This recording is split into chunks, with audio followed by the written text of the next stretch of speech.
हमारी तरबियत भी आप सब की तरह हमारे वालिदैन ने की है और उन्होंने हमें सिखाया कम, दिखाया ज़्यादा है।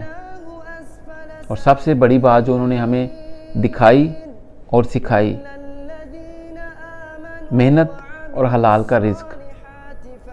आप यकीन कीजिएगा, दुनिया की सबसे बड़ी तरबियत है अपने बच्चों को हलाल और मेहनत से खिलाना, और बाकी सब कुछ खुद ब खुद आ जाता है। आपके लिए एक ही नसीहत है, बल्कि सब सुनने वालों के लिए, अगर हो सके तो ज़िंदगी में कभी अपनी इज़्ज़त नफ्स पर कंप्रोमाइज़ ना करना, जितना मर्ज़ी बड़ा नुकसान हो जाए।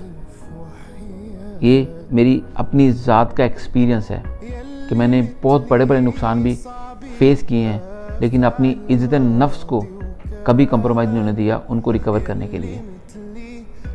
कोशिश करके देखना, बड़े इंसान बनने की निशानी है। कॉलेज के दिनों में काफ़ी स्ट्रगल थी। कॉलेज के वक्त के बाद टेनिस बॉल बेचता था साइकिल पर।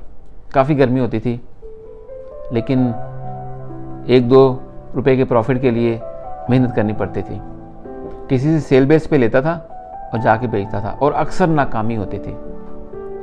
और कभी 1-2 रुपये बच भी जाते थे, 5-10 रुपये बच भी जाते थे। लेकिन एक वाक़या मुझे याद है कि एक दुकानदार ने आधे घंटे से ज़्यादा बहस करके कुछ नहीं खरीदा, लेकिन जाते हुए ये कहा कि तुम एक दिन कामयाब सेलमैन बनोगे। वही हुआ।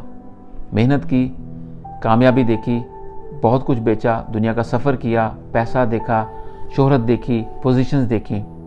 नाकामी के बाद इंसान कामयाब ज़रूर होता है।